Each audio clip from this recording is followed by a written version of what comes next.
తెరిచినట్లయితే నెహెమ్యా గ్రంథము 2వ అధ్యాయము 3వ వచనం ప్రకారం ఆలోచిద్దాం. బైబిల్ ప్రతి ఒక్కరు కూడా మీకు బైబిల్ తెరిచినట్లయితే నెహెమ్యా గ్రంథము 2వ అధ్యాయము 3వ వచనంలో చదవబడిన లేఖన భాగాన్ని మనం ఆలోచిద్దాం. నేను మిగులు భయపడి రాజు చిరంజీవును గాక నా పితృల పట్టణము పాడైపోయి దాని గుమ్మములను అగ్ని చేత కాల్చబడి ఉండగా నాకు దుఃఖముఖము లేకపోవునా అని రాజుతో అంటేని. ఈ లేఖన భాగాన్ని మనం ఆలోచించగలిగితే నెహెమ్యా గ్రంథాన్ని నెహెమ్యా గారే స్వయంగా ఆయన రచించినట్లుగా ఈ లేఖన భాగంలో పరిశీలిస్తున్నప్పుడు మనకు అర్థమవుతుంది. ఇక్కడ నేను మిగుల భయపడి అని ఎవరు మాట్లాడుతూ మనం ఆలోచించగలిగితే నెహెమ్యా గారు రాజును ఉద్దేశించి ఆయన మాట్లాడుతున్న మాట ఏంటో మనం ఆలోచించగలిగితే, ఎందుకు నెహెమ్యా గారు భయపడవలసిన అవసరం ఎందుకు ఏర్పడింది అని మనం ఆలోచించగలిగితే, ఇదే నెహెమ్యా గ్రంథం మొదటి అధ్యాయంలో మనకు కనబడుతున్న లేఖన భాగంలో మనం పరిశీలించగలిగితే ఏమైందో మనం ఆలోచించగలిగితే, ఈ అర్తహషస్త అనే పార్శికపు రాజు ఆధీనంలో పానదాయకుల అధిపతిగా నెహెమ్యా గారు ఒక ఉన్నతమైన ఉద్యోగాన్ని చేస్తున్నవాడిగా ఈ నెహెమ్యా జీవితాన్ని పరిశీలిస్తున్నప్పుడు మనకే అర్థమవుతుంది. ఇలా పానదాయకుల అధిపతిగా అర్తహషస్త ఏలుబడిలో పనిచేస్తున్న ఇతని యొద్దకు కొంతమంది యూదయా దేశం నుండి హననీయు అని ఒక సహోదరుడు, అదేవిధంగా కొంతమంది యూదులు నెహెమ్యా యొద్దకు వచ్చి యెరూషలేము పట్టణం పాడైపోయిందని, దాని గుమ్మములు అగ్ని చేత కాల్చబడ్డాయని, ఆ చోట ఉన్న యూదులు ఎంతగానో నిందన అనుభవిస్తున్నారని, ఎంతగానో హింసింపబడుతున్నారని ఎప్పుడైతే నెహెమ్యాకు తెలియజెప్పారో వెంటనే ఆ మాట విన్న నెహెమ్యా వెంటనే దుఃఖాకాంతుడుగా, ఏడ్చిన వాడిగా, ఎంతగానో రోధిస్తున్న వాడిగా, ఉపవాసం ఉండి దేవునికి ప్రార్థించిన వాడిగా నెహెమ్యా జీవితం మనకే అర్థమవుతుంది. ఇలా ఆయన ఎప్పుడైతే వార్తను విన్నాడో ఆయన ప్రార్థించడం మొదలుపెట్టాడు. ప్రార్థించిన తరువాత సుమారు 4 నెలల సమయం అనేది తన జీవితం దేవునితో ప్రార్థనతో గడిపిన వాడిగా మనకే కనబడతాడు. అలా ప్రార్థించిన తరువాత ఆయన మాట్లాడుతున్న మాట అదే నెహెమ్యా గ్రంథం 2వ అధ్యాయం 1వ వచనంలో మాట్లాడుతున్న మాట, అటు తర్వాత అర్తహషస్త రాజు ఏలుబడి కాలమున 20వ సంవత్సరములో నీసాను మాసముందు రాజు ద్రాక్షారసము త్రాగవలనని చూచుచుండగా నేను ద్రాక్షారసము తీసుకొని రాజునకు అందించి తిని, అంతట పూర్వము నేనెన్నడూ అతని ఎదుట విచారముగా ఉండలేదు. ఇక్కడ మనం ఆలోచించగలిగితే, ఎప్పుడైతే ఆయన 4 నెలలుగా ఉపవాసం ఉండి దేని కొరకైతే ఆయన ప్రార్థిస్తున్నాడో ఆ ప్రార్థించిన తదుపరి అర్తహషస్త ఏలుబడిలో 20వ సంవత్సరమున పానదాయకుల అధిపతిగా అర్తహషస్తకి ద్రాక్షారసము అందించడానికి రాజు యొద్దకు వచ్చిన వాడిగా మనకి కనబడతాడు. అలా రాజు యొద్దకు వచ్చిన అతను మాట్లాడుతున్న మాట ఏంటంటే, అంతకు పూర్వము నేనెన్నడూ అతని ఎదుట విచారముగా ఉండలేదు. అంటే రాజు యొక్క ద్రాక్షారసం అందించే వ్యక్తి ఎప్పుడు కూడా విచారంగా ఉండకూడదన్నది రాజుల యొక్క ఆలోచన. ఏ వ్యక్తి అయినా విచారకరంగా ఉన్నా రాజు అతని మీద పనిష్మెంట్ తీసుకునే అవకాశం అనేది ఉంటుంది. కనుక ఎన్నో సంవత్సరాలుగా నెహెమ్యా అతని యొక్క ప్రాణదాయకులుగా ఉన్న ఏ రోజు విచారించని నెహెమ్యా ఇక్కడికి వచ్చేసరికి దుఃఖపడుతున్న వాడిగా మనకి కనబడతాడు. ఎందుకంటే ఈ 4 నెలలుగా ద్రాక్షారసం అతనికి అందిస్తున్నప్పటికీ తనలో ఉన్న దుఃఖం బయటికి కనబడకుండానే ఆయన ద్రాక్షారసం అందించినప్పటికీ కూడా ఆ దుఃఖాన్ని దాచుకోలేని వాడిగా ఇక్కడ దుఃఖపడుతున్నట్లుగా మనకి కనబడుతుంది. అందుకు పూర్వం నేను ఎన్నడూ అతని ఎదుట విచారముగా ఉండలేదు. ఎందుకు నెహెమ్యా జీవితంలో విచారించవలసిన దుఃఖపడవలసిన అవసరం ఏర్పడింది? ఆయనకి ఏమైనా తినడానికి తిండి లేదా? ఆయన సుఖ సౌఖ్యాలు అనుభవించలేని జీవితాన్ని కలిగి ఉన్నాడా అంటే తను తినడానికి అనేక రకాల ఆహార పదార్థాలు అందుబాటులో ఉన్నాయి. అదేవిధంగా ఆయన సుఖ సౌఖ్యాలు అనుభవించడానికి ఆయన ఎక్కడ ఉన్నాడంటే రాజు సముఖమందు ఆయన జీవిస్తున్నవాడిగా ప్రతిదినము రాజుకి అందిస్తున్న ఆహార పదార్థాన్ని ముందుగానే ఇతను పానము చేసి తదుపరి అవన్నీ మంచివే అని నిర్ధారణ అయిన తర్వాత రాజులకి ఆహారాన్ని ఇచ్చే విధంగా మనకి కనబడుతుంది. కారణం ఏంటంటే ఒకనాడు చరిత్రలో మనం ఆలోచించగలిగితే రాజులను చంపడానికి ఏం చేసేవారంటే తమ ఆహారంలో విషాన్ని కలిపి రాజును చంపించడానికి ప్రయత్నపడిన సందర్భాలు ఎన్నో మనకి కనబడతాయి. అలాగే చక్రవర్తులుగా ఉన్న వారి జీవితంలో ఎవరైనా తమకు తెలియకుండా చంపాలన్న ఆలోచన కలిగి ఉండేవారు. వారి ఆహారంలో విషాన్ని కలపకుండా ఉండాలంటే ఒక నమ్మకస్తుడైన వారిని పానదాయకుల అధిపతిగా ఏర్పాటు చేసుకునే విధానం అనేది చక్రవర్తుల జీవితాల్లో మనకి కనబడుతుంది. అలాంటి ఉన్నతమైన ఉద్యోగంలో ఉన్నవాడే ఈ నెహెమ్యా. అంటే ఈ నెహెమ్యా ప్రార్థనాపరుడు, అదేవిధంగా భక్తిపరుడు, అదేవిధంగా మంచి నమ్మకస్తుడిగా ఈ నెహెమ్యా అర్థశాస్త్ర దగ్గర ఒక పానదాయకుల అధిపతిగా జీవిస్తుంటాడు. అలాంటి నెహెమ్యా జీవితంలో ఏం జరిగిందో మనం ఆలోచించగలిగితే 2వ వచనంలో, కాగా రాజు నీకు వ్యాధి లేదు కదా, నీ ముఖము విచారముగా ఉన్నదేమి, నీ హృదయ దుఃఖము చేతనే అది కలిగినదని నాతో అనగా. ఇక్కడ మాట్లాడుతూ నెహెమ్యా తాను దుఃఖాక్రాంతుడిని అయ్యానని, తనలో ఎంతో బాధ ఉందని నెహెమ్యాకు చెప్పినట్లుగా మనకి ఈ లేఖన భాగంలో కనబడదు. అయితే రాజే స్వయంగా నెహెమ్యాలో ఒక దుఃఖముతో బాధపడుతున్నాడన్న సంగతి గ్రహించేటట్లు దేవుడే తన హృదయాన్ని తెరిచిన వాడిగా మనకి కనబడుతున్నాడు. కాగా రాజు నీకు వ్యాధి లేదు కదా అని మాట్లాడుతున్నాడు.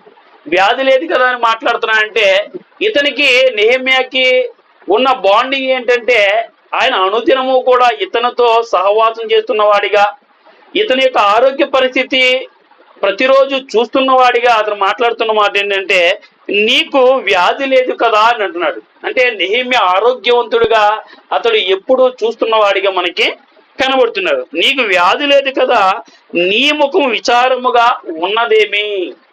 ఇతను ముఖంలో విచారం ఉన్నదని ఎలా పసిగట్టగలిగాడు, ఎలా గుర్తించగలిగాడంటే ఎప్పుడు నవ్వుతూ ఉండే ఈ నెహెమ్యా, ఎప్పుడు ముఖంలో ఆనందాన్ని చూసిన ఈ నెహెమ్యా జీవితంలో ఇక్కడ నెహెమ్యా ముఖంలో విచారాన్ని అతడు చూసిన వాడిగా, ప్రతిదినము అతన్ని చూస్తున్నప్పుడు తనలో ఉన్న విచారాన్ని గుర్తించిన వాడిగా నెహెమ్యా అర్థశాస్త్ర జీవితం మనకి కనబడుతుంది.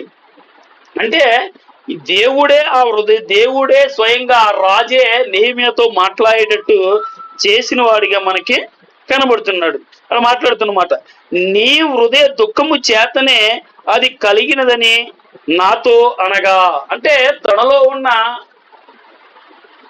దుఃఖం రావడానికి గల కారణం ఏంటంటే శరీర సంబంధమైన రోగాన్ని బట్టి దుఃఖించడం లేదు, కానీ నీ హృదయంలో ఏదో తెలియని బాధతో నీవు దుఃఖిస్తున్నావని రాజును అడిగినట్లుగా మనకి కనబడుతుంది. అంటే దేవుడు ఎలాంటి వ్యక్తినైనా ఆలోచింపజేయగలిగే సమర్థుడిగా ఈ అర్థశాస్త్ర జీవితాన్ని మనం చూస్తున్నప్పుడు మనకి అర్థమవుతుంది. ఈ అర్థశాస్త్ర ఎవరు అనంటే ఒక అన్యుడైన చక్రవర్తి. ఈ అన్యుడైన చక్రవర్తి ఎవరి మీద అధికారిగా ఉన్నాడంటే యూదులందరిపైన అధికారిగా మనకి కనబడుతున్నాడు. ఇంకా మనం ఆలోచించగలిగితే 3వ వచనంలో, నేను మిగులు భయపడి రాజు చిరంజీవి అవునుగాక అని మాట్లాడుతున్నట్లుగా కనబడుతుంది. ఎప్పుడైతే రాజు నెహెమ్యాని పిలిచి ఎందుకు విచారంగా ఉన్నదని ప్రశ్నించాడో అప్పుడు వెంటనే నెహెమ్యా మాట్లాడుతున్న మాట ఏంటంటే, నేను మిగులు భయపడి. ఎందుకు భయపడుతున్నానంటే రాజు ఎదుట ఏ ఒక్కరు విచారించకూడదని ఒక శాసనం అనేది ఉంది. పానదాయకులుగా ఇచ్చిన వ్యక్తి ఎప్పుడు కూడా సంతోషంగా ఉండాలి. ఒకవేళ అలా విచారంగా ఉంటే చక్రవర్తి అతన్ని చంపే అధికారం చక్రవర్తికి ఉందన్నట్లుగా గుర్తించిన నెహెమ్యా ఎంతగానో భయపడుతున్నట్లుగా కనబడుతుంది. అయితే ఇక్కడ మనం ఆలోచించగలిగితే మిగుల భయపడి రాజు చిరంజీవి అగునుగాక, ఎంత సౌమ్యంగా, ఎంత గొప్పగా, ఎంత విధేయతగా మాట్లాడుతున్నాడో మనం గమనించాలి. అంటే పానదాయకుల అధిపతిగా ఉన్న ఇతను చాలా గొప్పగా విధేయతను కనుపరుస్తున్న వాడిగా కనబడుతున్నది. కానీ ఈరోజు మన ఇతరులతో మాట్లాడుతున్నప్పుడు, మనకంటే పెద్దవారితో మాట్లాడుతున్నప్పుడు, లేకపోతే మనకంటే చిన్నవారితో మాట్లాడుతున్నప్పుడు మనం ఎంతో విధేయతతో మనం మాట్లాడాలని నెహెమ్యా జీవితాన్ని చూస్తున్నప్పుడు మనకే అర్థమవుతుంది. కానీ ఈరోజు మనం విధేయతను సరిగా కనుపరిచిన వారిగానే మనం కనబడుతుంది. మన మాట తీరు సరిగా మనకి కనబడడం లేదు. ఇక్కడ మాట్లాడుతూ నేను మిగులు భయపడి రాజు చిరంజీవి అవునుగాక, నా పితరులు సమాధులుండు పట్టణము పాడైపోయి దాని గుమ్మములను అగ్నిచేత కాల్చబడి ఉండగా నాకు దుఃఖముఖము లేకపోవురా అని రాజుతో అంటిని. వాస్తవానికి నెహెమ్యా బాధపడ్డాడేమో, కానీ వాస్తవానికి ఆయన ఎంతో భయపడినప్పటికీ కూడా రాజు అడిగినప్పుడు తాను ఏదైతే చెప్పదలుచుకున్నాడో, ఏదైతే రాజు యొద్ద నుండి దేవునికి ప్రార్థించాడో, ఈ మనుషుడు దయ చూపించినట్లుగా దయ చూపమని దేవుణ్ణి బ్రతిమాలుకున్న వాడిగా మనకి కనబడుతుంది. ఈ వచనం మనం ఆలోచించగలిగితే నెహెమ్యా గ్రంథం 1వ అధ్యాయం 11వ వచన భాగంలో చివరి భాగాన్ని మనం ఆలోచించగలిగితే నెహెమ్యా ప్రార్థన అంతా చేస్తూ మాట్లాడుతున్న మాట ఏంటంటే, ఈ మనుషుడు నా యందు దయ చూపునట్లు అనుగ్రహింపమని నిన్ను బ్రతిమాలు కొనుచున్నాను అని నెహెమ్యా తన జీవితంలో ఆ 4 నెలల పాటుగా ఎంతగానో ప్రార్థిస్తున్నట్లుగా కనబడుతుంది. అలా నెహెమ్యాని అర్థాసస్తే ఆయన అడిగినప్పుడు భయపడకుండా ఆయన ఏం చెప్తున్నా అంటే, నా పితరులు సమాధులుండు పట్టణము పాడైపోయింది అని మాట్లాడుతున్నాడు. అంటే ఆయన డైరెక్ట్ గా యెరూషలేము పట్టణం పాడైపోయిందని చెప్పడానికి ఇష్టపడాల. కారణం ఏంటంటే, ఈ అర్థాసస్తే ఒకానొక సమయంలో ఎజ్రా గ్రంథాన్ని మనం పరిశీలిస్తున్నప్పుడు ఈయనే ఆ ప్రాకారములు కట్టినప్పుడు ఈయనే దాన్ని నిలిపివేసిన వాడిగా అర్థాసస్త జీవితం మనకి అర్థమవుతుంది. ఇలా ఈ సంగతిని ఎరిగిన నెహెమ్యా ఏం చేస్తున్నా అంటే, యెరూషలేము పట్టణం అని చెప్పకుండా ఆయన మాట్లాడుతున్నమాట అంటే, నా పితరులు పట్టణము పాడైపోయి, అంటే నా పితరులు అంటే తమ స్వజనులు, నాకంటే ముందు ఉన్నవారు, నాకు స్వకీయులు, నాకు సంబంధించిన వారు ఉన్న సమాధులుండు పట్టణము పాడైపోయిందని మాట్లాడుతున్నాడు. అంటే ఆ పట్టణం అంటే ఎంతో అభిమానం కలిగిన వాడిగా, తన స్వకీయులు ఆ చోట జీవిస్తున్న వారిగా, వారికి ఇతనికి ఎంతో అవినాభావ సంబంధం కలిగి ఉందన్నట్లుగా ఆయన భావాన్ని వ్యక్తపరుస్తున్న వాడిగా మనకి కనబడుతుంది. సమాధులుండు పట్టణం పాడైపోయి దాని గుమ్మములను అగ్ని చేత కాల్చబడి ఉండగా, యెరూషలేము యొక్క గుమ్మములు ఏమయ్యాయంటే అగ్ని చేత కాల్చబడ్డాయి. ఇలా అగ్ని చేత కాల్చబడడం అనేది దేనికి గుర్తుగా ఉందంటే, ఆనాటి సమాజంలో ఏ ప్రాంతానికైనా ఏ పట్టణానికైనా గుమ్మములు ఆ ప్రాకారం చుట్టూ గుమ్మాలు అనేవి ఉండే, ఆ గుమ్మాల గుండానే ఆ ప్రాకారం ఆ పట్టణంలోనికి ప్రవేశించాలి. ఆ గుమ్మాలే కాలిపోతే శత్రు సైన్యం వచ్చి వారి మీద దాడి చేసే అవకాశం ఉంటుంది. గనుక ఇక్కడ యెరూషలేము గుమ్మములు కాలిపోయాయంటే వారి భద్రతను వారు కోల్పోయారు. ఇంకా మాట్లాడుతూ భద్రతను కోల్పోయారు అని మాట్లాడుతూ, యెరూషలేము పట్టణములు గుమ్మములు కాలిపోయి అగ్ని చేత కాల్చబడి ఉండగా నాకు దుఃఖముఖము లేకపోవునా అని రాజుతో అంటిని. దీనంతటిని చూస్తున్న ఈ సమాచారాన్ని విన్న నెహెమ్యా జీవితంలో ఎంతగానో బాధపడుతున్నట్లుగా మనకి కనబడుతుంది. తనకేమైనా లేదా అంటే అన్ని ఉన్నప్పటికీ, ఒక ఉన్నతమైన ఉద్యోగంలో ఉన్నప్పటికీ కూడా తాను ఎప్పుడైతే యెరూషలేములో జరిగిన సంఘటన విన్నాడో ఆ సంఘటన గురించి ఎంతగానో దుఃఖిస్తున్న వాడిగా ఈయన జీవితం మనకే అర్థమవుతుంది. మరి ఈరోజు హృదయం అనే ప్రాకారాలు చెడిపోయినప్పుడు, హృదయం అనే పట్టణాలు పాడైపోయినప్పుడు, ఈరోజు ఎంతో మంది జీవితాలు మనం పరిశీలిస్తున్నప్పుడు, వారి జీవితాలు పాడైపోయినప్పుడు, వారు ఆధ్యాత్మికంగా పడిపోయినప్పుడు, పాపం ద్వారా పడిపోయినప్పుడు, వారు ఆర్థికపరమైన ఇబ్బందులు గుండా ప్రయాణిస్తూ దేవుడికి దూరం అయిపోతున్నప్పుడు వారి జీవితాలను కట్టాలన్న ఆలోచన ఈరోజు సమాజంలో కరువైపోతుంది. కానీ నెహెమ్యా తన పితరులను పట్టణము ఎప్పుడైతే పాడైపోయిందో ఎంతగానో దుఃఖించినట్లుగా ఈరోజు నీ సంఘంలో ఉన్న విశ్వాసి కానీ, నీ నీ రక్త సంబంధికులు నీ వారి కానీ, నీ గ్రామంలో ఉన్నవారు కానీ దేవునికి దూరస్తులుగా జీవిస్తున్నప్పుడు వారి జీవితాలు పాపంతో జీవిస్తున్నప్పుడు నువ్వు చూడగానే వారి కొరకు రోధించే జీవితాలకు ఖచ్చితంగా ఉండాలి. ఎవరికి ఉంటాయంటే ఎవరైతే దేవుని మనసును సరిగా అర్థం చేసుకుంటారో, ఎవరైతే భక్తిపరుడుగా తన జీవితాన్ని కొనసాగిస్తారో వారి జీవితంలో అలా హృదయాలు పడిపోయిన జీవితాలు వారి జీవితాలను బట్టి ఎంతగానో రోధిస్తున్నట్లుగా కనబడతారు. మనం కూడా అలాంటి దుఃఖ జీవితాన్ని దుఃఖాన్ని వ్యక్తపరిచే వారిగా మనం ఉండాలని నెహెమ్యా మనతో మాట్లాడుతున్నాడు. లేకపోనని రాజుతో అంటేని అప్పుడు రాజు ఏమి కావలసి నీవు మనవి చేయుచున్నావని నన్ను అడగగా. ఇక్కడ మాట్లాడుతూ నెహెమ్యా 4 నెలల పాటు ఆయన చేసిన ప్రార్థనకు ఇక్కడ రాజు తనే స్వయంగా ఆయనే నెహెమ్యాని ఏమి కావాలని అడుగుతున్న వాడిగా మనకి కనబడుతున్నాడు. అంటే నెహెమ్యా అడగకుండానే దేవుడు రాజు ద్వారా మాట్లాడిస్తున్నట్లుగా మనకి కనబడుతుంది. ఆ విషయాన్ని మనం ఆలోచించాలి. అప్పుడు రాజు నీ ఏమి కావలసి నీవు మనవి చేయుచున్నావని అడుగుగా మనతో అడుగుతున్నట్లుగా కనబడుతుంది. మన జీవితంలో కూడా ప్రభువుని కలిగి ఆయన మీద ఆధారపడి మనం జీవిస్తున్నప్పుడు మన జీవితంలో వస్తున్న అది ఆర్థికపరమైన సమస్య, అది కుటుంబపరమైన సమస్య, అది మరి ఏ సమస్య అయినప్పటికీ నీవు ఎప్పుడైతే మొదట దేవుని ఎదుట ప్రార్థించి మనం వెళ్తామో అప్పుడు ఖచ్చితంగా దేవుడు ఆ ద్వారాలను తెరిచేవాడిగా ఉంటాడు. అది రాజైనా కావచ్చు, అది అధికారులైనా కావచ్చు, అది నీ శత్రువులైనా కావచ్చు.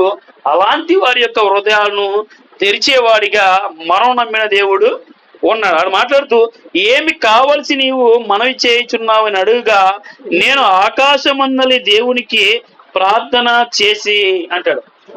ఆకాశమందలి దేవునికి ప్రార్థించిన వాడిగా కనబడుతున్నాడు. ఎంతసేపు చేశాడంటే కొన్ని క్షణాల పాటే తన హృదయంలో రాజు ఎప్పుడైతే అడిగాడో వెంటనే దేవుణ్ణి మరొకసారి తను హృదయంలో దేవుణ్ణి తలంచుకున్న వాడిగా మనకి, ప్రార్థించుకున్న వాడిగా మనకి కనబడతారు. ఈరోజు చాలా మంది మాట్లాడుతూ ప్రార్థన అనేది కొన్ని గడియల పాటు చేయాలని, ప్రార్థన అనేది మోకరించి మాత్రమే చేయాలని, ప్రార్థన అనేది నిలబడి ప్రార్థన చేయాలని, ప్రార్థన అనేది తెల్లవారుజామున ప్రార్థన చేయాలని, ప్రార్థన అనేది సామూహికంగా ప్రార్థన చేయాలని మాట్లాడతారు. అవన్నీ మంచిదే. కానీ ప్రతికూల పరిస్థితుల్లో, అనుకూలించని పరిస్థితుల్లో కూడా ఆ విధంగా చేస్తేనే దేవుడు ఆలకిస్తాడు అనుకోవడం పొరపాటు.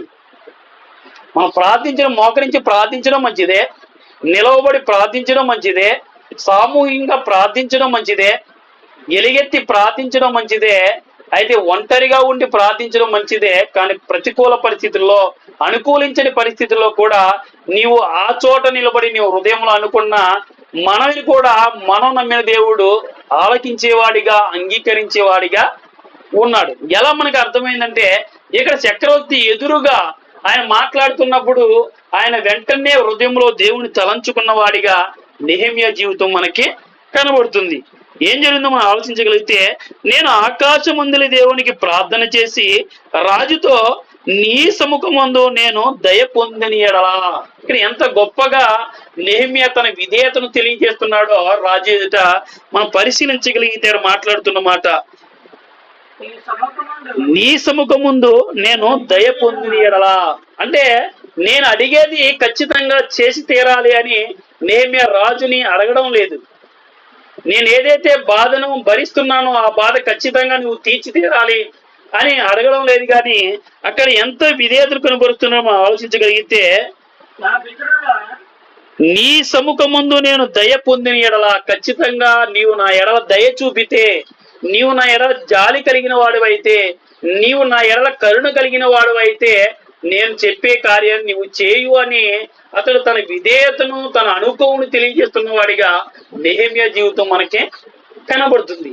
ఒక చక్రవర్తి దగ్గరే ఈ నెహెమ్యా అంత విధేయతను కనబరిచినప్పుడు ఈరోజు రాజులకు రాజుగా, ప్రభువులకు ప్రభువుగా సకల సృష్టిని కలిగించిన వాడు, సకల సృష్టిని పరిపాలిస్తున్నవాడు, అతనిని మనం అడిగేటప్పుడు ఏ విధంగా అడగాలి?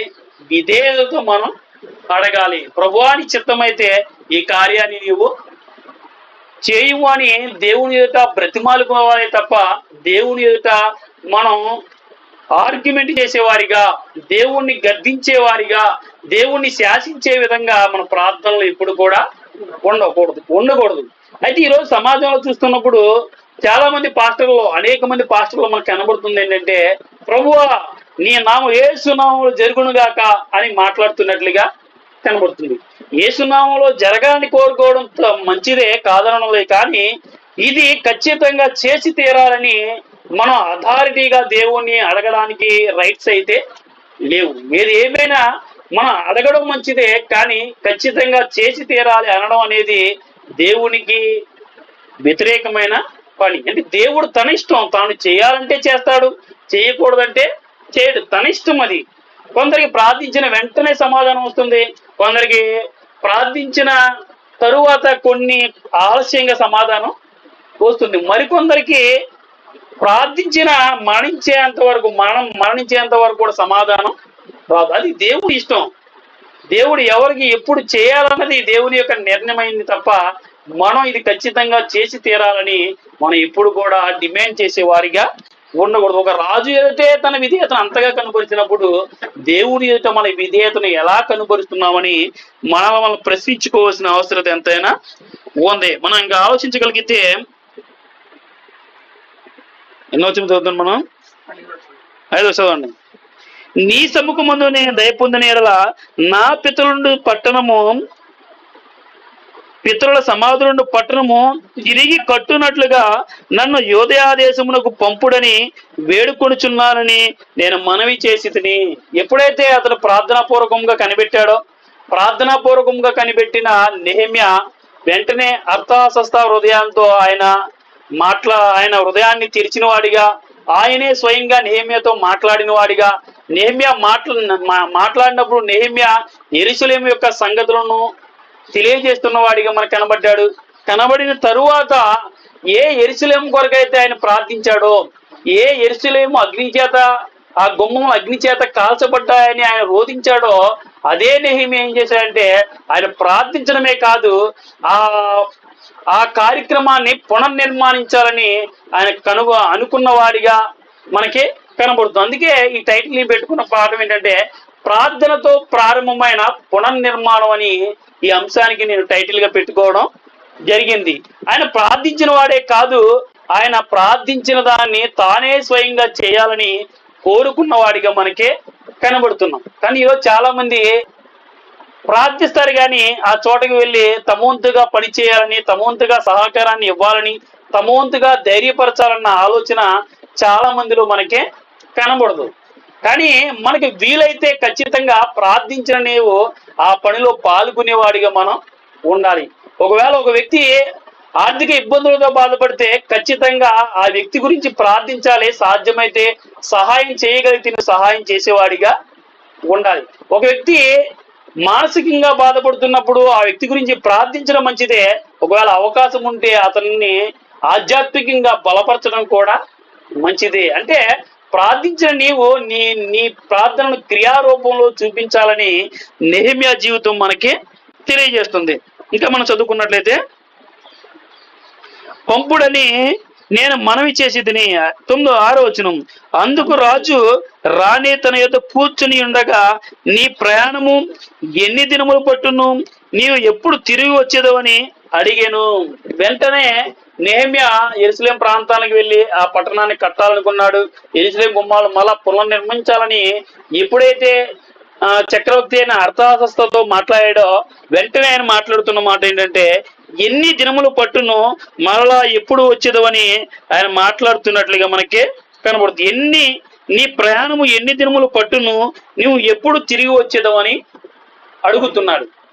అంటే ఒక స్నేహితుడు మరొక స్నేహితుడితో మాట్లాడుతున్నట్లుగా, ఒక చక్రవర్తి హోదాలో ఉన్న వ్యక్తి ఎంతో ఆప్యాయంగా, ఎంతో ప్రేమతో నెహెమ్యాతో మాట్లాడుతున్నట్లుగా మనకి కనబడు. నీ ప్రయాణమునకు ఎన్ని దినములు పట్టును, నీ ప్రయాణముకు ఎన్ని దినములు పట్టును, నువ్వు ఎప్పుడు తిరిగి వచ్చేదువు అన్నాడు. అంటే ఈ చోట నుండి ఆ చోటకి వెళ్తావు, ఆ చోటకి వెళ్ళిన తర్వాత అన్ని నిర్మించాలన్నావు, నిర్మించడానికి ఎన్ని దినాలు పడతాయి అని రాజు అడిగినట్లుగా మనకి కనబడుతుంది.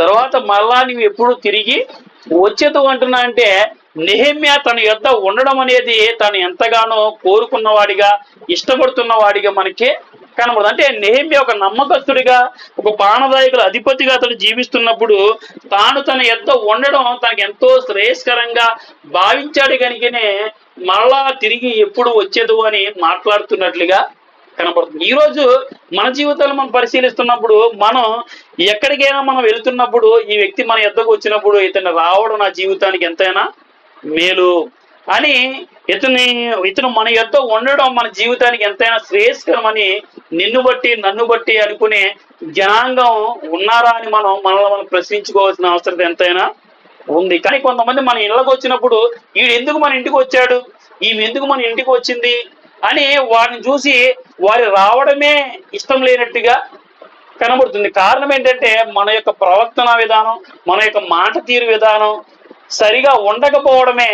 మనం వారి ఇంటికి వెళ్ళినా, మన మందిరానికి వెళ్ళినా, ఏ చోటకి వెళ్ళినా వారు ఇష్టపడిన వారిగా ఉంటారు. అయితే నెహెమ్యా కొన్ని సంవత్సరాల పాటు నెహెమ్యా అర్థశాస్త్ర దగ్గర పానదాయకులుగా ఉన్నప్పటికీ కూడా తానే మరలా తన యొద్దకు రావాలి అని కోరుకుంటున్నా అంటే తన భక్తి జీవితం ఎంత గొప్పగా ఉందో, తన నమ్మకత్వాన్ని ఎంత గొప్పగా ప్రదర్శిస్తున్నాడో, రాజు తిన్న ప్రతి ఆహారాన్ని ఎంత క్షుణ్ణంగా పరిశీలించి రాజుకు అందిస్తున్నాడో మనం నెహెమ్యా జీవితాన్ని చూస్తున్నప్పుడు మనకి అర్థమవుతుంది. అంటే మన జీవితంలో మనం ఇతరులకు వెళ్ళినప్పుడు వారు ఆనందంగా, ఆప్యాయంగా స్వాగతించే విధంగా మన జీవితాలు ఉండాలి తప్ప మనం ఈడు ఎందుకు వచ్చాడా, ఈమె ఎందుకు వచ్చాడా అన్న ఆలోచన వారి జీవితంలో వచ్చిందనంటే నీ జీవితం సరిగా లేదని నువ్వు గుర్తించవలసిన అవసరం ఎంతైనా ఉంది. తర్వాత వచ్చిన భాగాన్ని మనం ఆలోచిద్దాం.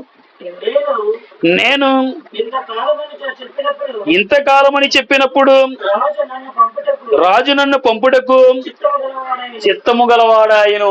వెంటనే ఆ ప్రాంతానికి వెళ్ళాలనుకున్నాడు. వెళ్ళడానికి ఎన్ని నెలలు పడతాయి, ఎన్ని ప్రయాణ దినాలు పడతాయి అన్నప్పుడు వెంటనే అక్కడికి వెళ్ళి ఆ ప్రాంతానికి వెళ్ళి ఏమేమి చేయాలో, ఎలా చేయాలో ప్రతిదాన్ని తెలియజేసి ఇన్ని దినాలు ఉంటాయని క్షుణ్ణంగా రాజుకు ఎప్పుడైతే చెప్పాడో వెంటనే చెప్పిన ప్రతిదాన్ని ఆ అర్థశాస్త్ర అంగీకరించిన వాడిగా మనకి కనబడుతుంది. అంటే ఇక్కడ కనబడుతుంది. తర్వాత 7వ వచనం మనం ఆలోచించగలిగితే, ఇదియుగాక రాజుతో నేనిట్లాంటిని రాజునకు అనుకూలమైతే యోధా దేశమున నేను చేరు వరకు నన్ను దాటించినట్లుగా నది అవతలనున్న అధికారులకు తాకీదులను. ఇక్కడ మనం ఆలోచించగలిగితే నెహెమ్యా మొట్టమొదట రాజును ఏమని అడిగాడంటే ఈ ప్రాంతం నుండి మరొక ప్రాంతానికి వెళ్ళాలి, యెరూషలేము ప్రాంతానికి వెళ్ళాలని అడిగినప్పుడు వెంటనే ఆ ప్రాంతానికి నువ్వు వెళ్ళు అని ఆయన చెప్పిన వాడే కనబడతాడు. అయితే అలా వెళుతున్నప్పుడు, వెళ్ళాలని అనుకుంటున్నప్పుడు రాజు పర్మిషన్ ఇచ్చిన తర్వాత మరలా నెహెమ్యా రాజుతో ఏమని మాట్లాడుతున్నాడంటే అక్కడ మాట్లాడుతున్న మాట ఇదిగాక రాజుతో నేను ఇట్లాంటి నీ రాజునకు అనుకూలమైతే మరలా ఆయన ఎంత విధేయతను కనబరుస్తున్నాడో మనం ఆలోచించాలి. రాజా నీకు అనుకూలమైతే, నీకు ఇష్టమైతే నువ్వేం చేస్తావు అంటే, అనుకూలమైతే యోదయా దేశం నేను చేరు వరకు నన్ను దాటించినట్లు. యోదయా దేశానికి చేరాలంటే ఈయన ఎక్కడున్నాడంటే షూషాను కోటలో పానదాయకులుగా అతడు జీవిస్తున్నట్లుగా మనకి కనబడుతున్నాడు. అలా పారసిక దేశంలో షూషాను కోటంలో ఉన్న ఈయన యెరూషలేము ప్రాంతానికి వెళ్ళాలంటే అనేక ప్రాంతాలను దాటుకుంటూ వెళ్ళాలి. ఈ దాటుకుంటూ వెళ్తున్నప్పుడు అనేక మంది అధికారులు అడ్డగించవచ్చు, అనేక మంది రాజులు ఇతను ఎప్పుడైతే పత్రికల ద్వారా ఆయా ప్రాంతాలు వెళ్తున్నప్పుడు ఏ ఒక్కరు కూడా అతను ఆపే అధికారం ఏ ఒక్కరికి ఉండదు. కారణం ఏంటంటే ఈ అర్థశాస్త్ర ఒక చక్రవర్తిగా మనకి కనబడుతున్నాడు. మిగిలిన రాజులు ఆయన అధికారం కింద పనిచేస్తున్న వారిగా మనకి కనబడుతున్నారు. ఇంకా మనం ఆలోచించగలిగితే చూడండి, పట్టణ ప్రాకారములకును మందిరముతో సంబంధించిన కోట గుమ్మములకును నేను ప్రవేశింపబో ఇంటికిని దోలములను మ్రాణులను ఇచ్చినట్లుగా రాజుగారి అడవులను కాయు ఆసాపునకు ఒక తాకీదు ఇయ్యుడని అడిగి తిని. ఇలా ఎప్పుడైతే తాకీదులు అడిగాడో, తాకీదు అడిగిన తర్వాత తన ఆలో ఏమని అడిగాడంటే, తాను వెళుతున్న యెరూషలేము ప్రాకారములకు ఉన్న గుమ్మాలను నిలబెట్టడానికి ఆ గుమ్మాలకు కావలసిన కలపను, అదేవిధంగా యెరూషలేము యొక్క పట్టణ ప్రాకారము గుమ్మములకు మందిరానికి సంబంధించిన గుమ్మములకును, అదేవిధంగా నెహెమ్యా ఉండబోయే ఇంటికి గుమ్మములకు కర్రను అన్నిటినీ కర్రను కలపను ఆయన అడుగుతున్న వాడిగా మనకి కనబడుతున్నాడు. అంటే రాజు యొద్ద ఏదైతే ఆ అడవికి కాపలాగా ఉన్న అధికారిగా ఉన్న ఆసాపుకి తాకీదులు ఇవ్వమని అడుగుతున్న వాడిగా కనబడుతున్నాడు. అంటే ఇక్కడ నెహెమ్యా ఎప్పుడైతే కలపను అడిగిన వాడిగా మనకే కనబడుతున్నాడు. మన జీవితంలో కూడా దేవుడు ఏదైనా మన జీవితాలను సిద్ధపరచగలిగే సమర్థత దేవుడికి ఉంది. ఇక్కడ రాజు ఏమని మాట్లాడుతున్నాడంటే, తాను అడిగిన కలపను సిద్ధపరిచిన వాడిగా మనకే కనబడుతున్నాడు. ఇంకా మనం ఆలోచించగలిగితే, అలాగే నాకు తోడుగా ఉండి నాకు కృప చూపుచున్న నా దేవుని కరుణా హస్తము కొలది రాజు నా మనవి ఆలకించెను. ఇక్కడ ఏవైతే అడిగాడో ప్రతిదాన్ని కూడా అర్థాశస్త తన జీవితంలో అనుకరిస్తున్న వాడిగా మనకి కనబడుతుంది. దీని అంతటికి కారణం నెహెమ్యా ఏమనుకున్నాడంటే, నేను తెలివైన వాడిని కనుకనే రాజు వీటన్నింటిని ఇచ్చాడు, నేను ఒక ఉన్నతమైన అధికారంలో ఉన్నవాడిని కనుక ఈయన నాకు ఇచ్చాడు, లేకపోతే నేను నమ్మకస్తుని కనుక రాజు నా మాట విన్నాడని చెప్పిన వాడిగా మనకి నెహెమ్యా జీవితం మనకి కనబడుతుంది. దీని అంతటికి కారణం ఏంటంటే, నెహెమ్యా అడుగుతున్న ప్రతిదీ కూడా అర్థాశస్త ఇవ్వడానికి గల కారణం ఏంటంటే, ఆడ మాట్లాడుతున్న మాట, నాకు తోడుగా ఉండి నాకు కృప చూపుచున్న నా దేవుని కరుణా హస్తము కొలది. దేవుని యొక్క కరుణా హస్తమే నా జీవితంలో ఆ రాజు యొద్ద నుండి వీటన్నింటినీ ఇవ్వడానికి కారణమైందని తన్ను తాను ఒప్పుకున్న వాడిగా మనకి కనబడతారు. కానీ ఈరోజు సమాజంలో చూస్తున్నప్పుడు, ఈరోజు నేను ఇంత గొప్పగా ఉన్నానంటే నా యొక్క భక్తి జీవితమే, ఈరోజు నేను ఈ స్థాయిలో ఉన్నానంటే నా యొక్క ప్రార్థనా జీవితమే అని ఈరోజు అనేక రకాలుగా తమ్ముడు తాము గొప్పలు చేసుకునే వారిగా ఈరోజు సమాజంలో విశ్వాసులైన వారు కనబడుతున్నారు, సేవకులైన వారు కూడా కనబడుతున్నారు. ఎప్పుడు కూడా మనల్ని మనం గొప్ప చేసుకునే వారి ఎప్పుడు మనం కనబడకూడదు. మన నీతి దేవుని దృష్టికి మురికి గుడ్డల వలె కనబడుతున్నదని యెషయా గ్రంథంలో మాట్లాడుతున్నట్లుగా కనబడుతుంది. అంటే మన జీవితంలో మన యొక్క గొప్పతనాన్ని బట్టి, మన యొక్క పవిత్రమైన జీవితాన్ని బట్టి, మన యొక్క తెలివితేటలను బట్టి, మన యొక్క సామర్థ్యాన్ని బట్టి, లేకపోతే మనకున్న దేవుని పట్ల ఉన్న ఆలోచన బట్టి ఇవేవి మన జీవితంలో జరుగుతున్నాయని మనం చెప్పుకోవడం కాదు. కానీ దేవుడు తన కృపా హస్తము కొలదే తప్ప మన జీవితంలో ఏది జరగలేదని, మనం నిమిత్త మాత్రమని దేవుడే తన ఉచితమైన కృప ద్వారా మన జీవితంలో ఇస్తున్నాడని మనం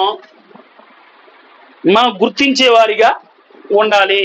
ఇంకా మనం ఆలోచించగలిగితే 8వ వచనం సరిపోతాయి. ఇక్కడ ఇంతవరకు మనం ఆలోచించింది ఏంటంటే, 2వ అధ్యాయం 1వ వచనం నుండి 8వ వచనం వరకు లేఖన భాగాన్ని మనం ఆలోచించగలిగితే, నెహెమ్యా ఎంతో ప్రార్థనాపరుడిగా, నెహెమ్యా ఒక ఉన్నతమైన స్థితిలో ఉన్నప్పటికీ కూడా తన స్వజనుల నుండి పట్టణం పాడైపోయినప్పుడు ఆధ్యాత్మిక కేంద్రంగా యెరూషలేము ప్రాంతం యూదులకు ఆధ్యాత్మిక కేంద్రంగా కనబడుతుంది. అలా ఆధ్యాత్మిక కేంద్రం అది పాడైపోయినప్పుడు, అదేవిధంగా పితరులు సమాధులు ఉండే పట్టణము పాడైపోయినప్పుడు ఆయన ఎంతగానో రోధించిన వాడిగా, దుఃఖించిన వాడిగా మనకే కనబడుతుంది.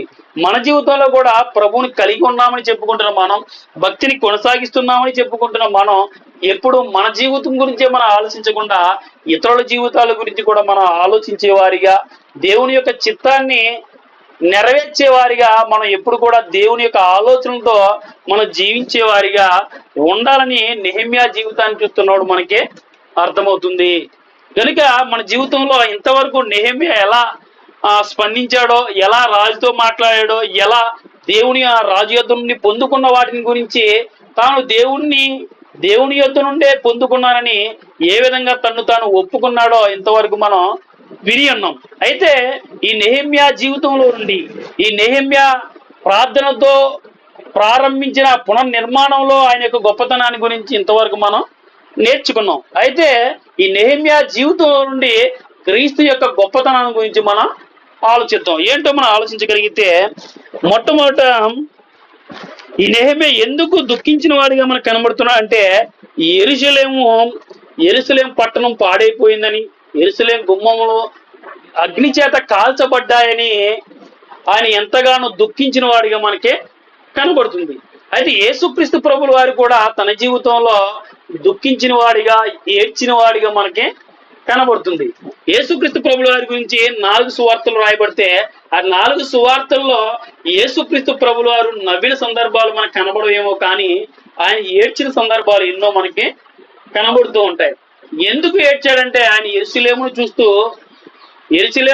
చూస్తూ ఆయన మాట్లాడుతున్నప్పుడు, నేడైనను ఈ సమాధాన సముద్రం నీవు గుర్తించిన ఎడల, గ్రహించిన ఎడల నీకు మేలు అని యెరూషలేము గురించి దాని విషయమై ఆయన ఏడ్చిన వాడిగా మనకి కనబడుతుంది. అంటే అనేక మార్లు యెరూషలేము ప్రాంతాన్ని సందర్శించినప్పటికీ కూడా, ఆయన అనేక విషయాలు తెలియజేసినప్పటికీ కూడా, ఆ యెరూషలేములో ఉన్న యూదులు దేవుని యొక్క ప్రభు యొక్క మాటలు లక్ష్య పెట్టని వారిగా కనబడుతున్నప్పుడు, వారి యొక్క పాపపు స్థితిని బట్టి ప్రభు ఎంతగానో దుఃఖించిన వాడిగా మనకి కనబడుతున్నాడు. కనుక నెహెమ్యా యూదయ దేశంలో ఉన్న యెరూషలేము ప్రాకారాన్ని బట్టి, యూదయ దేశంలో ఉన్న ఆ యెరూషలేము గుమ్మలు అగ్ని చేత కాల్చబడి అని దాన్ని మాత్రమే దుఃఖిస్తే, యేసుక్రీస్తు ప్రభువు ప్రపంచ మానవాళి యొక్క పాపపు స్థితిని బట్టి ఆయన ఎంతగానో రోధిస్తున్న వాడిగా మనకి కనబడుతున్నాడు. అంటే నెహెమ్యా కంటే గొప్పవాడిగా యేసుక్రీస్తు ప్రభువు వారి జీవితం మనకి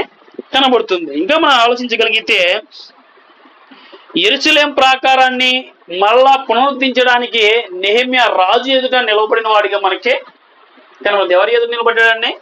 రాజు ఎదుట నిలబడిన వాడిగా మనకి కనబడతాడు. ఒక ప్రాకారాన్ని కట్టడానికి నిలబడితే ఒక సామాన్యమైన వ్యక్తి, కొన్ని సంవత్సరాల పాటు అధికారంలో ఉన్న వ్యక్తి యొద్ద వెళ్ళి అతడు నిలబడితే, ఇక్కడ శాశ్వతమైన రాజు అని ఎల్లప్పుడూ ఉండే రాజు, రాజులకు రాజు, ప్రభువుగా ఉన్న తండ్రి ఎదుట యేసుక్రీస్తు ప్రభుల వారు నిలవబడిన వాడిగా, ఆయన ఎదుట ప్రజల యొక్క జీవితాలను, అంటే మానవ జీవితాలను పునరుద్ధరించడానికి తండ్రి ఎదుట నిలవబడిన వాడిగా యేసుక్రీస్తు ప్రభుల వారి జీవితం మనకి కనబడుతుంది. ఎందుకు నెహెమ్యా నిలవబడ్డా అంటే, రాజు మరలా యెరూషలేము ప్రాకారం పునర్నిర్మించాలని ఆలోచనతో నిలబడితే, మానవ జీవితాలను పునర్నిర్మించాలి, ఆదాము ద్వారా తెచ్చుకున్న పాపపు జీవితాన్ని తీసివేసి నిత్య జీవాన్ని ఇవ్వాలని యేసుక్రీస్తు ప్రభుల వారు దేవుని ఎదుట నిలవబడిన వాడిగా కనబడుతున్నట్లుగా మనకి కనబడుతుంది. ఇంకా మనం ఆలోచించగలిగితే, నెహెమ్యా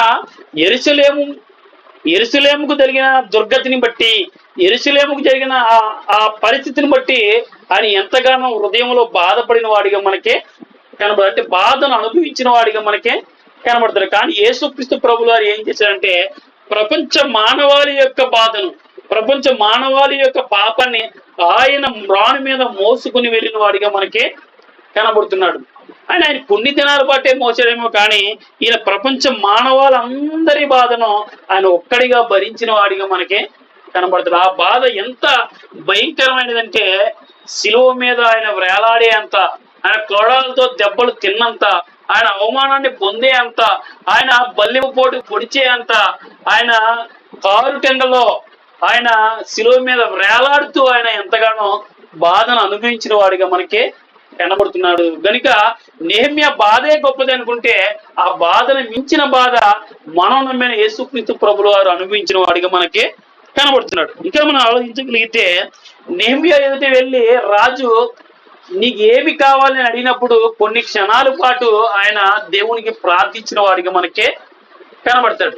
ఇక్కడ యేసుక్రీస్తు ప్రభుల వారు తాను మరణానికి వెళ్ళబోయే ముందు, శిలువకి ఎక్కే ముందు ఆయన ఏం చేశాడంటే, గెత్సెమనే వనంలో ఆయన ఎంతగానో రోధించిన వాడిగా, ఎంతగానో ఏడ్చిన వాడిగా మనకి కనబడతాడు. అక్కడ రాయబడిన సందర్భాన్ని లోక గారు ప్రస్తావిస్తున్న మాట ఏంటంటే అతని చెమట రక్తపు బిందువుల వలె కారుచున్నవి అని రాస్తున్న వాడిగా మనకి అంటే జరగబోతున్న విపత్తు, జరగబోతున్న ఆ శిలువ శిక్ష అనేది చాలా భయంకరమైనది ఎరిగిన వాడిగా అతడు ప్రార్థిస్తూ ప్రభువా సాధ్యమైతే ఈ గిన్నె నా యొద్ద నుండి తొలగించుము అని ప్రార్థిస్తున్న వాడిగా మనకి కనబడదు. అంటే జరగబోతున్న విపత్తు ఎంతో భయంకరమైనదని ఆయన ఎంతగానో రోధించాడు. కారణం ఏంటంటే నీ యొక్క పాపం నా యొక్క పాపం తీయడానికే, ఆ భయంకరమైన బాధను అనుభవించడానికి ఆయన ఎంతగానో ఆయన గెచ్చమని వనంలో ప్రార్థించిన వాడికి మనకి కనబడుతున్నాడు. ఇంకా మనం ఆలోచించగలిగితే నెహెమ్యా ఏం చేశాడంటే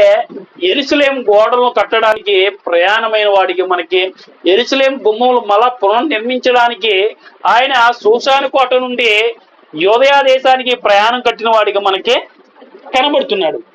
ఇక్కడ యేసుక్రీస్తు ప్రభువారి జీవితాన్ని మనం చూస్తున్నప్పుడు ఈయన ఏం చేశాడంటే పరలోకంలో నుండి భూలోకానికి ప్రయాణమైన వాడిగా మనకి కనబడుతున్నాడు. ఇక మనం ఆలోచించగలిగితే ఆయన ఒక అధికారిగా యూదయ దేశానికి వచ్చాడేమో కానీ యేసుక్రీస్తు ప్రభువుల వారు దేవునిగా ఈ లోకానికి రాలేదు, కానీ ఆయన మానవునిగా ఈ లోకానికి, నరావతారి ఈ లోకానికి వచ్చాడు. మానవునిగా ఆయన 33.5 సంవత్సరాలు ఈ లోకమందు జీవించాడు. తనకున్న అధికారాన్ని విడిచిపెట్టాడు, తనకున్న మహిమను విడిచిపెట్టాడు. దేవదూతలు గాన ప్రతిగానాలతో ఆయన కొనియాడుచున్నప్పటికీ కూడా వాటన్నింటినీ విడిచిపెట్టి ఆయన రిక్తుడిగా, దాసుడిగా ఈ లోకమందు రావడానికి గల కారణం ఏంటంటే మన జీవితాలను మళ్ళా కట్టాలన్న ఆలోచనతో ఈ లోకానికి వచ్చిన వాడిగా యేసుక్రీస్తు ప్రభుల వారి జీవితం మనకి కనబడుతుంది. ఇంకా మనం ఆలోచించగలిగితే ఈయన ఎవరి ఎదుట నిలబడ్డా అంటే ఒక సామాన్యమైన ఒక రాజు ఎదుట, కొన్ని సంవత్సరాలు బ్రతికి లోకంలో మట్టిలో కలిసిపోయే ఒక రాజు ఎదుట నిలబడిన వాడిగా మనకు కనబడితే యేసుక్రీస్తు ప్రభుల వారు ముల్లోకాలను పరిపాలిస్తున్న దేవుని ఎదుట నిలవబడిన వాడిగా మనకి కనబడుతున్నాడు. ఇంకా మనం ఆలోచించగలిగితే యెరూషలేము పునర్నిర్మించడానికి రాజు ఎదుట నుండి ఏమి కావాలని కోరుకున్నాడంటే కలపను కావాలని నెహెమ్యా అర్తాషస్త యుద్ధ నుండి కోరుకున్న వాడిగా మనకి కనబడుతున్నాడు. అదే యేసుక్రీస్తు ప్రభుల వారు ఏమి ఇచ్చాడో మనం ఆలోచించగలిగితే మనందరికీ కూడా తన కృపను ఇవ్వడానికి లోకానికి వచ్చాడు. ఆ కృప ఎలాంటిదంటే అనీతిమంతులుగా ఉన్న మనల్ని నీతిమంతులుగా చేసే ఆ కృప మనకి ఉందని మనం అర్థం కావాలి. మనం అపరిశుద్ధులుగా జీవిస్తున్న మనల్ని పరిశుద్ధులుగా చేయడానికి ఆ కృప మనకి ఉపయోగపడుతుంది. అర్హత లేని మనకు ఆ నిత్య జీవాన్ని ఇవ్వడానికి ఆ కృప ఎంతైనా అవసరం. అంటే నెహెమ్యా ప్రాకారములకు కలప ఎలా అవసరమో మన ఆధ్యాత్మిక జీవితాలకు, ప్రపంచంలో ఉన్న ప్రతి మానవుడు నిత్య జీవానికి వెళ్ళాలంటే ఖచ్చితంగా కృపను అనుగ్రహించిన వాడిగా యేసుక్రీస్తు ప్రభుల వారి జీవితం మనకి కనబడుతుంది. నెహెమ్యాకి ఒక యూదయ ప్రాంతంలో ఒక పరిధిగా ఆలోచించగలిగితే ఈ కృప ప్రపంచ మానవాళికి ఇప్పటి వరకు కాదు కానీ ఇంకా తరతరాలు పుట్టబోయే ప్రతి ఒక్కరికి దేవుడు తన కృపను అనుగ్రహిస్తున్న వాడిగా కనబడుతున్నాడు. అంటే ఇంతవరకు మనం నెహెమ్యా జీవితం చాలా గొప్పదిగా మనం చదువుకున్నాం, గొప్పదే. కానీ ఈ నెహెమ్యా జీవితాన్ని బట్టి యేసుక్రీస్తు ప్రభుల వారి జీవితాన్ని మనం ఆలోచించగలిగితే నెహెమ్యా జీవితం కంటే కొన్ని కోట్ల రెట్లు యేసుక్రీస్తు ప్రభుల వారి జీవితం చాలా గొప్పదిగా మనకి కనబడుతుంది. అలాంటి ప్రభుని కలిగిన మనం మన జీవితంలో కూడా ప్రభుని కలిగి ఆయన కొరకు ఆలోచించే వారిగా, ఆయన కొరకు జీవించే వారిగా ఉండాలన్నదే మా అందరి యొక్క ఆలోచన, దేవుని యొక్క ఆలోచన ఉంది. కనుక నెహెమ్యా జీవితం ఏం చేసిందంటే ఒక ఉన్నతమైన స్థితి కలిగి ఉన్నప్పటికీ, ఒక సుఖ సౌఖ్యాలు అనిపిస్తున్నప్పటికీ కూడా ఎప్పుడైతే తన పితరుడు పట్టణం పాడైపోయిందో దాని గురించి ఎంతగానో రోధించిన వాడిగా కనబడుతున్నాడు. కనుక మన జీవితంలో కూడా కలిగిందని ప్రభువును మర్చిపోయేవారిగా, అధికారం ఉందని ప్రభువును మర్చిపోయేవారిగా, ఉద్యోగం ఉంది కదా అని ప్రభువును మర్చిపోయేవారిగా మనం ఉండకూడదు. మనకు కలిగినవన్నీ ఇవి ప్రభువు వలన పొంది ఉన్నామని ఒక పౌలు గారు మాట్లాడుతున్నట్లుగా మనం కూడా మనకు కలిగిన వాటన్నింటి బట్టి మరింతగా దేవునిలో జీవించాలనేది దేవుని యొక్క ఆలోచన. కనుక అట్టి రీతిగా మనందరం జీవించాలని కోరుకుంటూ నా మాటలు ముగిస్తున్నాను.